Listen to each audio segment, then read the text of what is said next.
Comment on fait pour connecter sa CI/CD à un cloud sans stocker un seul mot de passe en utilisant GitLab et Azure? C'est ce que je vais vous montrer tout de suite dans cette vidéo. Là, je me suis juste créé un petit compte trial sur GitLab pour vous montrer et j'ai un petit compte sur Azure gratuit pour faire des petits tests.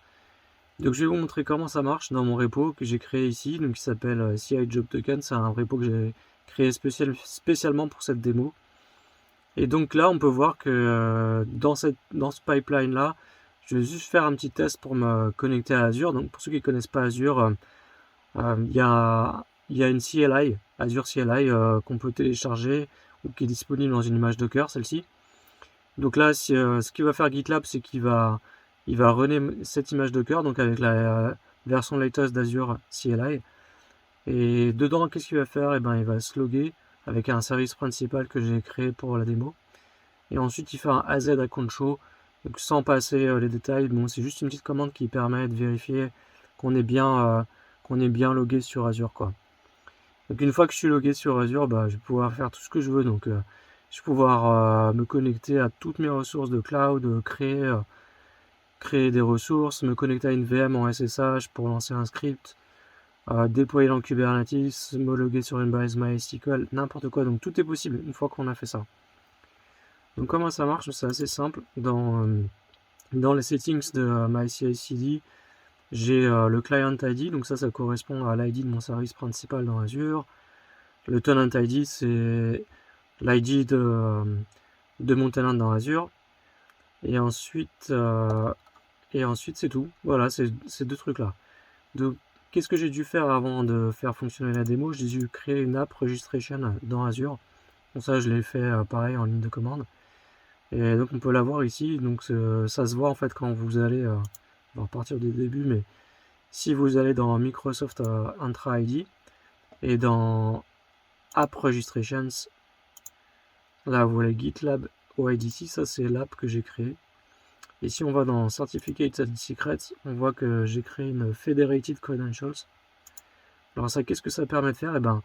Ça donne les permissions à GitLab d'accéder en gros à ce service principal. Donc l'issuer c'est gitlab.com. Donc là, il faut faire attention parce que là, c'est l'URL public de GitLab. Sur GitLab, je me suis pas créé de tenant, j'ai pas d'URL dédié. Alors par contre, c'est possible. Si vous avez une version Enterprise, vous pouvez créer un nom de domaine spécial pour votre GitLab et à ce moment-là, ça sécurisera un peu plus. Mais bon, là, en gros, je peux pas autoriser tous les repos de GitLab, sinon tout le monde va avoir accès à mes ressources dans Azure. Donc après, il y a moyen de spécifier en fait quel projet et repo dans GitLab va avoir accès à Azure. Donc là, j'ai mis Project Pass, donc c'est le projet que j'ai créé et le nom du repo ici.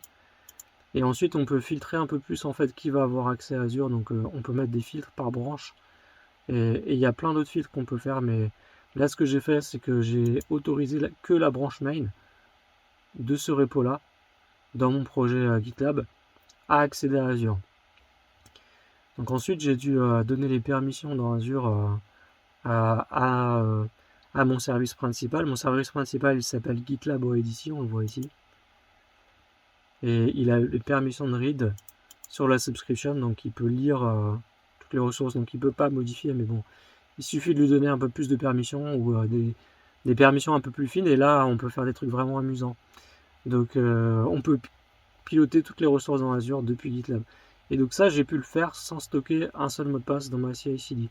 Donc ce que je faisais avant quand j'utilisais Bamboo, et j'ai pas mal utilisé Jenkins aussi quand je travaillais avant chez Amadeus, et j'avais toujours l'habitude de stocker mes credentials dans Jenkins Credentials, et c'est pas une super pratique, je trouve. Et j'ai toujours cherché quelque chose pour me débarrasser de ça, et le meilleur moyen que j'ai trouvé, c'est dans GitLab cette année. Et GitLab a vraiment un truc qui s'intègre super bien, et pas seulement avec Azure. Donc je me suis créé aussi un petit Vault dans HashiCorp, et donc je me suis aperçu qu'on pouvait faire la même chose. Donc ça veut dire qu'on peut autoriser de la même façon que j'ai donné les permissions à GitLab pour me connecter à Azure. On peut le faire aussi dans son Vault HashiCorp.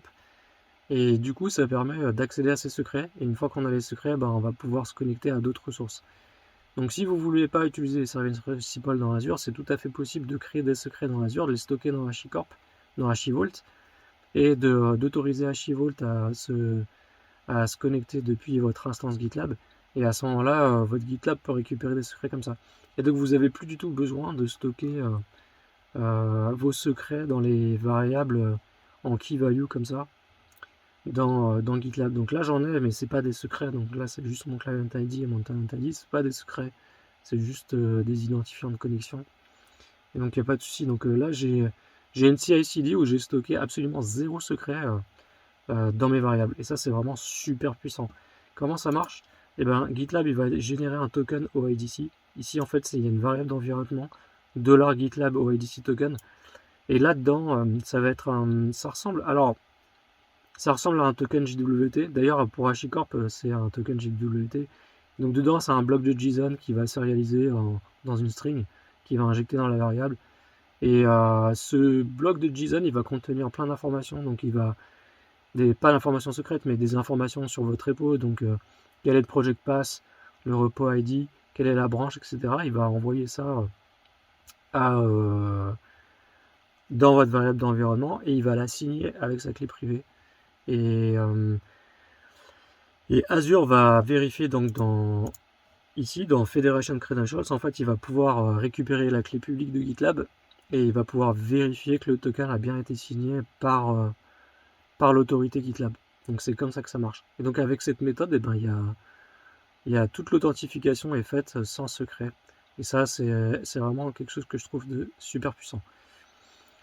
Alors je sais pas en fait, pour être honnête, si ça marche avec beaucoup de CI/CD, mais j'ai trouvé ce fonctionnement que dans GitLab, donc je vous invite à regarder dans votre CI/CD. Donc si vous utilisez Azure DevOps ou CircleCI, il y a peut-être des moyens de le faire aussi, donc je serais curieux de savoir si vous avez réussi. Mettez un commentaire dans cette vidéo si c'est le cas, et je serais vraiment curieux de savoir s'il y a d'autres moyens de le faire. Et à ce jour, pour moi, GitLab, c'est ce qui répond le mieux à mes besoins là-dessus, et ça permet vraiment d'avoir une CI/CD super sécurisée, quoi. Voilà, j'espère que ça vous a plu. À très bientôt. Ciao.